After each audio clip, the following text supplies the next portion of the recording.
Good morning সবাইকে, welcome back to my channel MS ফ্যামিলিতে সবাইকে অনেক স্বাগত, অনেক ভালোবাসা। আজকে উঠতে বড্ড লেট হয়ে গেছে, এখন 10:30 বাজে, বড্ড লেট। তো হাতে সময় আছে মাত্র 1 ঘন্টা। এই 1 ঘন্টার মধ্যে মেয়েকে স্নান করিয়ে খাইয়ে রেডি করতে হবে। টিফিন তো ওইটা আগের দিন এনে রেখেছিলাম, কালকে রাতের আগের ভিডিওতে দেখেছো, তো দিয়ে দিয়েছি টিফিন বক্সে। চা নিয়ে আসলাম, চাটা খাবো, চাটা খেয়ে নিয়ে তারপরে হচ্ছে মেয়েকে স্নান করিয়ে মেয়েকে খাওয়াবো। তো ভাত ভাজা করবো ভেবেছিলাম, কিন্তু ভাত ভাজা করার টাইম নেই। একটা ডিমের পোচ করবো, ডিমের পোচ দিয়ে মেয়েকে ভাত খাইয়ে দেবো, তাহলে তাড়াতাড়ি হয়ে যাবে। তো চলো পরে আসছি। আর তোমরা অনেকে কমেন্ট করেছো যে বাবার ফটোটাকে একটা কোথাও সেট করার জন্য, তো করবো। বিছানায় রাখা ঠিক নয়, অনেকেই কমেন্ট করেছো। তো আসলে কেমনটা লাগছিল বলো, বাবা তো বললাম 2 দিন একটু বিছানায় থাক, তারপরে তুলছি। তো অনেকদিন হয়ে গেছে, তো বাবাকে দেখি কোথায় রাখা যায়। ঠিক আছে, একটা ভালো জায়গা দেখে রাখবো। তো চলো আমরা দুজনে মিলে এখন চা খেয়ে নিই, তারপরে আসছি পরে। Good morning. বাইরে বেরিয়ে তো বাইরে আমি তো টাটা। 11:25, 5 মিনিটের মধ্যে বাইক চালাতে হবে। টাটা, বাবাকে ধরে বসো। তো এই হচ্ছে সোমনাথের ব্রেকফাস্ট, 1 গ্লাস দুধ। আর মেয়ে তো ডিমের পোচ দিয়ে ভাত খেয়ে গেল। আর আমি আজকে কিছু খাবো না, আজকে একটুখানি উপোস করতে মন চাইছে। আমার সচরাচর মন হয় না, ওই মাঝে মাঝে মন চায়। মাঝে মাঝে তো বাড়িতে কত বড় বড় পুজো হয়, এদিকে আমি কোনো নিয়মকানুনই মানি না, চুপচাপ ঘরে বসে থাকি, হয়তো পেঁয়াজের খাবারও খেয়ে নিই। কিন্তু আবার মাঝে মাঝে এরকম মনে হয় যে না, আজকে উপোস করবো। কখনো মন টানে, কখনো মন টানে না, চঞ্চল মন। তো যাই হোক, আজকে হচ্ছে ইচ্ছে করছে। সকালবেলা ঘুম থেকে উঠে মাকে ফোন করে বললাম যে মা, আজকে উপোস করা যাবে? আমি তো সকালে একটু চা খেয়ে ফেলেছি। তো মা বললো, বাবা বললো যে হ্যাঁ হ্যাঁ, চা খেয়েছো, অসুবিধা নেই, উপোস করা যাবে। তো চলো রান্নাবান্না কী করি না করি দেখি। ওদিকে মা বাবাও তো উপোস, আজকে আর ও বাড়িতে যাবো না। ওই ফ্রিজে পুঁই শাকের তরকারি আছে, একটুখানি ভাত আর ডাল করবো, সোমনাথের আর মেয়ের হয়ে যাবে। ঠিক আছে, ঘরের কাজ বাজ সব পড়ে রয়েছে। তো ওই গা এলিয়ে দিয়েছি। অন্যান্য দিন রান্না করার একটা চাপ থাকে, আমার মাথার মধ্যে রাখতে হয় যে আমাকে মেয়েকে 11:30টার মধ্যে স্কুলে পাঠিয়ে আধা ঘন্টা সময় পাওয়া যাবে, 12টার মধ্যে ঘরের সমস্ত কাজ কমপ্লিট করে স্নান করে 12টার মধ্যে ও বাড়ি চলে যেতে হবে। একটা মাথার মধ্যে চাপ থাকে, আজকে সেটা নেই। আজকে যেমন ইচ্ছা তেমন থাকো সারাদিন। তো একটু গড়িমসি করেই যাচ্ছে আর কি। চলো সোমনাথকে এই দুধটা দিই, ও এটা খেয়ে একটুখানি বেরোবে। ওই কালকে যে রঙের অর্ডার দিয়ে এসেছিলাম, সেই রঙের সমস্ত মালপত্রগুলো নিয়ে ওরা রওনা দিয়ে দিয়েছে। তো সোমনাথ আমার বাড়ির চাবিটা নিয়ে যাবে, রঙগুলো বাড়িতে ঢুকিয়ে আসবে। তো এই কাজটাও করে আসুক, আর আমি ঘরের কাজগুলো তারপরে করতে থাকবো।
একবার বসলে তো রাত্রি 2টোর আগে আর উঠবে না। একবার বসে মানে সেই একবারটা তো বসতেও পারি না, একবার তো বসে সেই 8টা 8:30। একবার বসলে তো রাত্রির মাঝরাতের আগে উঠবে না। 8টা 8:30 হয়তো বসবো। হ্যাঁ হ্যাঁ ঠিক আছে, তাহলে 8টার আগে বসবে না তো? এই যেমন ভিডিও এডিট করে আপলোড করব। ও আচ্ছা, টাইটেল থাম্বনেল আপলোড করতে করতে মেয়ের আনার টাইম হয়ে যাবে। ঠিক আছে, দেখা যাবে, দেখব। তারপর মেয়েকে এনে খাবো, খেতে খেতে এই বিকেল হয়ে যাবে। আজ তো নাই আছে স্কুল নেই, তারপরে হয়তো কিছুটা সময় পেতে পারি। তাও যাবো ঘুরতে যাবো, আমি যাবো না। হ্যাঁ কত নিয়ে যাও সে আমার জানা আছে। না বাবার ফটোটাকে এখানে রাখলাম, ঠিক আছে? এখানটা করে যিশুর ফটো ছিল, তো যিশুর ফটোটাকে বজরংবলীর পাশে রেখে দিলাম আর বাবার ফটোটা এখানে রাখলাম।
দেখো 3 দিকে বসিয়ে দিয়েছি, এবার আমি ঘর ঝাড় দিতে যাব। ঘরটা ঝাড় দিতে দিতে এদিকে হয়ে যাবে, দিয়ে এটা নামিয়ে পরিষ্কার করে গ্যাসটা মুছে স্নানে ঢুকে যাব। এইদিকে হচ্ছে জনির চিকেন হলুদ দিয়ে সিদ্ধ, আর এখানে হচ্ছে ভাত, আর ফ্রিজ থেকে পুঁই শাকটা বের করে হাঁড়ির ওপরে রেখে দিয়েছি, ভাতের সাথে সাথে পুঁই শাকটা গরম হয়ে যাবে। আর এদিকে হচ্ছে মসুরির ডাল সিদ্ধ সোমনাথের মেয়ের জন্য, আর একটা ডিম সিদ্ধ দিয়েছি সোমনাথের জন্য। মেয়ে তো সকালে একটা ডিম খেয়ে গেছে, ওকে আর দিলাম না, তো দুপুরবেলা শুধু সোমনাথ খাক, আর জনির তো চিকেন আছেই, ঠিক আছে?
তো আমার স্নান হয়ে গেছে, স্নান টান করে পুজো দিয়ে নিয়েছি, আর সোমনাথ যাবে মেয়েকে আনতে। তো আমি কি করবো এখন একা একা বসে বসে ঘরের মধ্যে, তো আমিও রেডি হই, যাই দুজনে মিলে মেয়েকে নিয়ে আসি বাড়িতে। তারপরে সোমনাথকে বললাম এখন ভাত দিয়ে দিই, খেয়ে নিতে পারতো, হাতে আধা ঘন্টার মতো সময় আছে। বলছে না মেয়ে আসলে পরে খাবে, তাহলে যাই মেয়েকে নিয়ে আসি, তারপরে ওদের দুজনকে খেতে দিয়ে দেবো। মা বাবা বললো একেবারে খালি পেটে উপোস করতে হবে না, একটুখানি ওটস খাও, ওটস খেলে পরে কোনো দোষ হয় না, ভাতের চালের জিনিস না খেলেই হলো। তো আমাকে বাবা ওটস করে দিল, এই ওটসটা খাবো, খেয়ে রেডি হবো।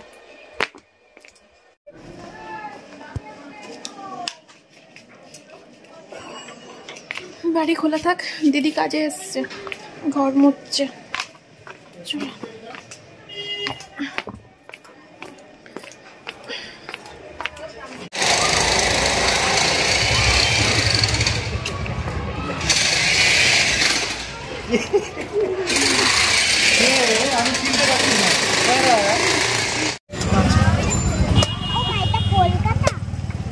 এটা কলকাতা। কোথায় বাবা? এটা তো দোকানের নাম। তো বাড়িতে চলে এসেছি, আর এখন হচ্ছে ওদের ভাতটা বাড়ি, সোমনাথের মেয়ের আর জনির ভাতটা বাড়ি বেড়ে আমি একটুখানি লেপের তলায় ঢুকবো, তারপর সন্ধ্যাবেলা উঠে শাড়ি টাড়ি পরে মন্দিরে যাব। ঠিক আছে, এই যে 3 জনের ভাত রেডি। এটা হচ্ছে সোমনাথের। ডিম সিদ্ধটার অবস্থা দেখেছো তো, একদম পুরো দেখার মতো অবস্থা আছে ডিমটার। আসলে কি, ডিমটা ফেটে গেছিলো, সেই ফাটা ডিমটাকে আমি সিদ্ধ বসিয়েছি। সবাই ডিম ফেটে গেলে শরীর রাখে অমলেট করার জন্য, আমি ফাটা ডিমটাকে সিদ্ধ বসিয়ে দিয়েছিলাম। আর এই যে আমার মেয়ের ভাত মেখে দিয়েছি ডাল আর পুঁই শাক দিয়ে, ডাটাটা আলাদা দিয়েছি। আর এই হচ্ছে জনির মাংস দিয়ে ভাত। চলো। তো বন্ধুরা, সোমনাথ এইমাত্র ভাত খেয়ে উঠলো, আর আমি তো শুয়েছিলাম। তো আমার MS ফ্যামিলি পরিবার থেকে 3 জন সদস্য এসছে আমার বাড়িতে, ঘরে বসে আছে, হাজব্যান্ড ওয়াইফ আর একটা বাচ্চা। তো আমি তার জন্য কফি করব বলে আসলাম রান্নাঘরে। তো সবার জন্যই করবো, আমার আর সোমনাথের আর ওদের দুজনের। তো 4টে কাপ নিয়ে নিলাম। তো চলো কফিটা করে নিই, তারপরে কফিটা দিই, বিস্কুটটা দিই, তারপরে মিষ্টি সন্দেশ এগুলো দিচ্ছি, ফ্রিজে আছে। ঠিক আছে, তো পরে আসছি। বিস্কিট আর কফি, চলো এনো।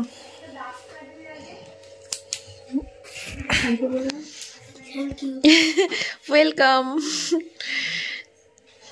আপনি খান, কফি ঠান্ডা হয়ে গেল, পুরো জুড়িয়ে গেল। আর সোমনাথ তো বাড়িতেই নেই, কোথায় বেরিয়েছে এখন। কফি করে নিয়ে এসে দেখি, শুনছি কোথায় বেরিয়েছে। আমিই খাই, আর কি করব। তো অনেকক্ষণ ধরে গল্প করছি সবার সাথে। ঠিক আছে, এই যে দাদা দিদি, পুচকেটা 1-এ পড়ে, আমার মেয়ের সমান বয়স আর কি। তোমাদের বাড়ি কোথায় বলো? সিঙ্গুরটা কোথায় আমি জানি না। তারকেশ্বর লাইনে। আচ্ছা, তো চলো সবার সাথে গল্প করি। আর আমি একটা খুব সুন্দর গিফট পেয়েছি, এই দেখো, দাঁড়াও তোমাদেরকে দেখাই।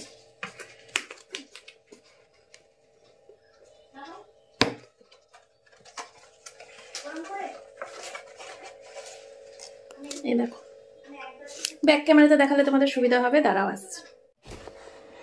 এই দেখো, খুব সুন্দর। এটা বাড়িতে বানানো, মানে তোমার হাতে বানানো, তাই তো? হাতে বানানো, খুব সুন্দর হয়েছে। তো আমার MS ফ্যামিলি পরিবারের তরফ থেকে একটা খুব সুন্দর উপহার। আমি এটা বললাম শাড়ির সাথে পরবো, সুন্দর হয়েছে।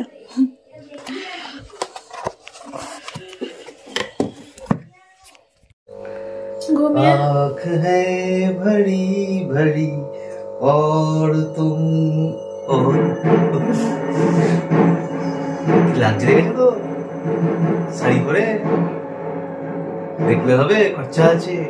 কত কত কত? খালি ওই MS ফ্যামিলি দেখলে। তো মন্দিরে আওয়াজ হচ্ছে, শুনতে পাচ্ছ। আমার চোখটা লেগে গেছিল, ওটা চলে গেল। তারপরে আমি একটুখানি লেপ মুড়ি দিয়ে শুয়ে পড়েছিলাম। তো একটুখানি চোখটা লেগে গেছিল, কিন্তু ঘুমোতে পারিনি। চোখটা জাস্ট লাগে, চোখটা শুধু লেগে জাস্ট ঘুমের দিকে, মানে ঘুমের দিকে, মানে আমার ব্রেনটা, আবার ব্রেন মানে কি, ব্রেন, আমার ব্রেনটা ঘুমের দিকে কনভার্ট হচ্ছিল। সেই মোমেন্টে আর কি মা এসে আমাকে ডাকলো যে ও মা ওঠো, অঞ্জলি দেবে না। তো আমি সঙ্গে সঙ্গে উঠলাম, উঠে ফ্রেশ হয়ে রেডি হয়ে নিলাম। তো মন্দিরে ঢাকের আওয়াজ পাচ্ছ, আমি এখনই মন্দিরে যাবো। চলো তোমাদের সাথে কিছুটা শেয়ার করব। আর আজকে ভোগ রান্না বাবা করেছে, সেটাও শেয়ার করবো। চলো।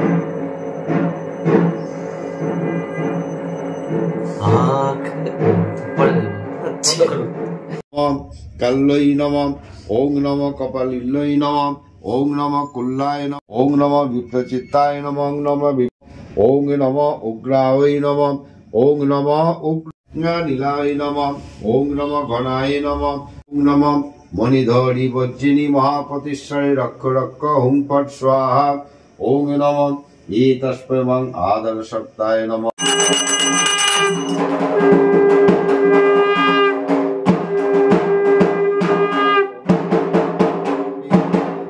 তস্মৈং ব্যঞ্জনায় নমো নমঃ, ওং নমঃ ইতি গন্ধ পুষ্পে তৎ অধিপতয়ে দেবায় শ্রী বিষ্ণু।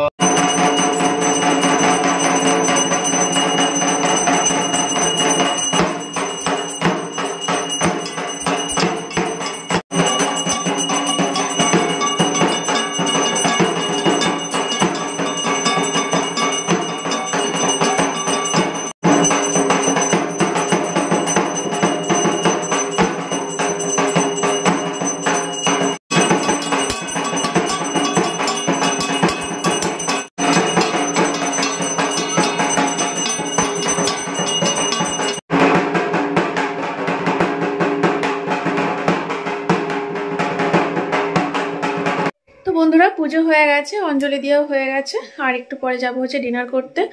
আর আজকে তো মেয়ের স্কুলের ব্যাগ ফ্যাগ গোছানোর ব্যাপার নেই। প্রথমত কালকে শনিবার, দ্বিতীয়ত হচ্ছে টানা 10 দিন ছুটি সরস্বতী পুজো উপলক্ষে। যাই হোক, তো চলো এখন ডিনারে গিয়ে তোমাদের সাথে কিছুটা শেয়ার করে তারপরে বাড়ি ঘরে এসে তারপরে ব্লগটা শেষ করব। ঠিক আছে, 8টা বাজে। আজকে তাড়াতাড়ি খাওয়া দাওয়া করে তাড়াতাড়ি সবাই শুয়ে পড়বো। চলো।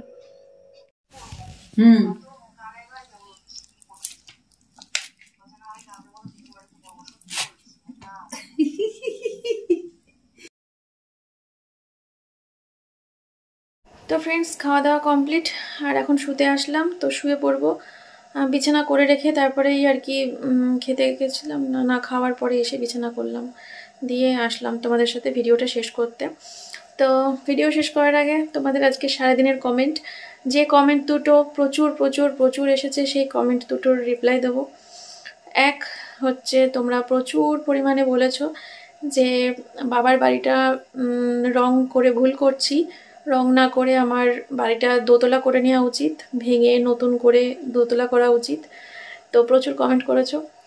আর একটা কমেন্টও এসছে প্রচুর পরিমাণে, সেটা হচ্ছে আমার বাবার যে টাকাটা ব্যাংকে আছে 53,000 টাকা, সেটা দিয়ে যেন আমি আমার মেয়ের জন্য সোনার জিনিস বানিয়ে রাখি, বা মেয়ের নামে টাকাটা ফিক্সড করে রাখি, যে কোনো একটা, যাতে আমার মেয়ের ভবিষ্যতে দাদু দিয়েছে বলে একটা গয়না থাকে আর কি। তো দুটো কমেন্টের রিপ্লাই দেবো। ফার্স্টে সেকেন্ডেরটার রিপ্লাই দিই, সেটা হচ্ছে মেয়ে বাবার ওই 53,000 টাকা দিয়ে মেয়ের কোনো সোনার জিনিস বা মেয়ের জন্য টাকাটা কেন সরিয়ে রাখছি না। প্রথম কথা হচ্ছে, আমার বাবা আমার মেয়েকে সোনার জিনিস দিয়েছে।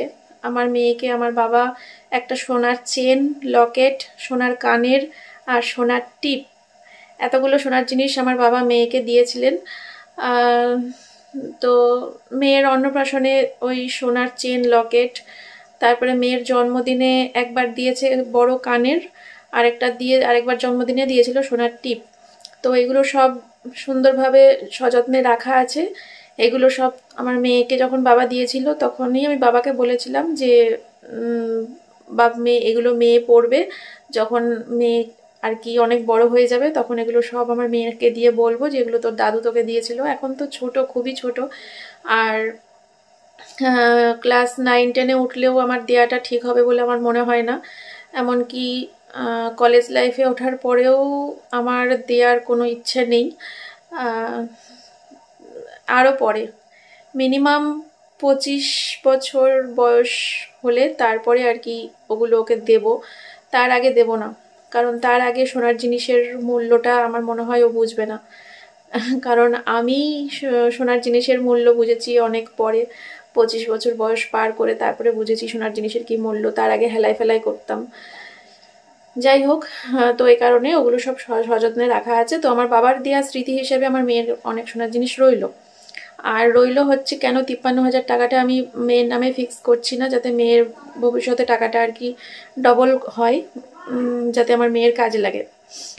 তো আমার মেয়ের ভবিষ্যতের কথা ভেবে, বা বলতে পারো আমাদের বার্ধক্য জীবনের কথা ভেবে, একটা হিউজ অ্যামাউন্ট আমার রাখা আছে পোস্ট অফিসে, যেটা ভগবান না করুক যদি বর্তমানে কোনো রকম অসুস্থতায় না পড়ি, তাহলে পরে আশা করছি ভবিষ্যতে খুব একটা সমস্যায় পড়তে হবে না। যদি ইউটিউব কখনো মানে পেমেন্ট দেওয়া বন্ধ করেও দেয়, বা আমার চ্যানেলের কোনো ক্ষতি হয়েও যায়, তাও ডালে ভাতে আমরা বেঁচে থাকতে পারবো সবাই। যাই হোক, এই তো গেল বাবার ওই টাকাটার প্রশ্ন। আর দ্বিতীয় কথা হচ্ছে, তোমরা সবাই বলছো যে ওই বাড়িটা ভেঙে আমার দোতলা করা উচিত, দিয়ে ছাদ দিয়ে সুন্দর করে একটা বাড়ি করা উচিত, ওই বাড়িটা রং করে টাকাটা নষ্টই হচ্ছে। তো দেখো, ওই বাড়িটা আমার বাবার স্মৃতি। আমার বাবা ওই বাড়িতে ছিল, নিজের হাতে করে যেমন পেরেছে তেমন তৈরি করেছে। যেহেতু আমার ওই জন্মভিটেটা আমার বাবা আমার অনিচ্ছায় বিক্রি করে দিয়েছিল, তারপরে বাবার সাথে আমার ঝগড়াঝাটি হতো, খুবই হতো তখন, যেহেতু আমি চাইনি জন্মভিটেটা বাবা বিক্রি করুক, কিন্তু করেছিল। তো তারপরে বাবা আর কি বলতে পারো ওই আমার সাথে ঝামেলা হতো বলেই বাবা বলেছিল, ঠিক আছে আমি যেমন পারি তেমন তোকে একটা বাড়ি করেই দেবো। তো তারপরে আর কি বাবা ওই বাড়িটা করেছিল।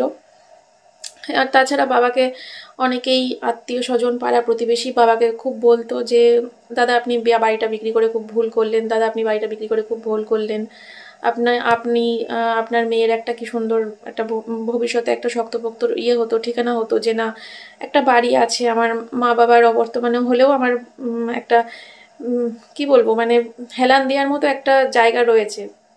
তো সেটাই আর কি পাড়ার লোকও খুব বলতো, আত্মীয় স্বজনরা বলতো, সব কিছু মিলিয়ে আমার বাবা তখন ডিসিশন নিয়েছিল ঠিক আছে মেয়েকে জন্মদিনে আগের মতো জন্মভিটের মতো অত রাজপ্রাসাদ হয়তো করে দিতে পারবো না, কিন্তু যেমন পারবো তেমন করে দেবো। তো তারপরে বাবা ওই বাড়িটা করেছিল। বাড়িটার প্রত্যেকটা আনাচে কানাচে আমার বাবার স্মৃতি, প্রত্যেকটা জিনিসে আমার বাবার স্পর্শ। তো ওই বাড়িতে বাবা রান্না করেছে, বাবা ওই বাড়িতে থেকেছে। ওই বাড়িটা ভাঙার কথা আমি এখন স্বপ্নেও কল্পনা করতে পারি না, আমার ভাবনাতেও আসে না যে ওই বাড়িটা আমি ভাঙবো। আর 3 ইঞ্চির বাড়ি, ছাদ ঢালাই হবে কিনা আমার জানা নেই। 3 ইঞ্চির গাঁথনিতে ছাদ ঢালাই মনে হয় না। তো যদি হয় ছাদ ঢালাই সেটা আমি সুদূর ভবিষ্যতে ভেবে দেখব, যদি ছাদ ঢালাই দেওয়া যায়, কিন্তু ভাঙার কথা আমি স্বপ্নেও ভাবি না। আর এ মাসে রং করছি বাড়িটা, সামনের মাসে পুরো বাড়িতে টাইলস বসানোর ইচ্ছা আছে, দিয়ে একেবারে নতুন করে ফেলবো বাড়িটাকে। আর ভাড়া দেওয়ারও প্রশ্নই ওঠে না, ভাড়া আমি কোনো মতেই দিতে রাজি নই, কারণ আমরা মাঝে মাঝে যাব, সোমনাথ আমি মেয়ে মাঝে মাঝে যাব, সময় কাটিয়ে আসবো।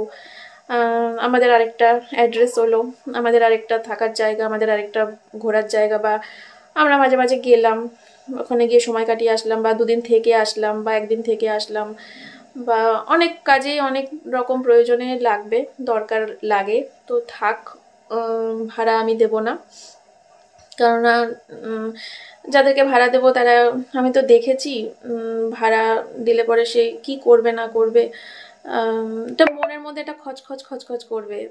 যদি কখনো ফিউচারে মানে আমার ইউটিউবের ইনকাম যদি কখনো বন্ধ হয়ে যায়, বা যদি কখনো মনে হয় যে না চ্যানেল আমার ইয়ে হয়ে গেছে, তখন না হয় ভেবে দেখবো যে এটা আমাদের আরেকটা ইনকাম সোর্স হয়ে গেল, তাহলে ভাড়া দেওয়ার দরকার, তাহলে আরেকটা ইনকাম সোর্স। কিন্তু এই মুহূর্তে তো একদমই না, এই মুহূর্তে একদমই না। আমি ভাড়া দেওয়ার কথা স্বপ্নেও কল্পনা করি না, বাড়িটা ভাঙার কথা স্বপ্নেও কল্পনা করি না, আর যদি বলো বিক্রি করে দেওয়ার কথা, সেটা তো আমার দুঃস্বপ্নেও আসে না।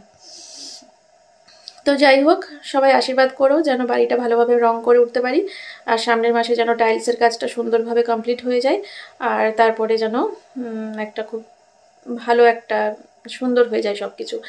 আর আমার বাবাও খুব খুশি হবে আমি জানি। আমার বাবা তো রিসেন্ট রং করেছিল আমার বাড়ি, অনেকে কমেন্ট করেছো যে বাবা থাকতে তো রং করতে পারতে, তো আমার বাবা রিসেন্ট রং করেছিল বাড়ি, সাদা রং করেছিল বাড়ি, এই তো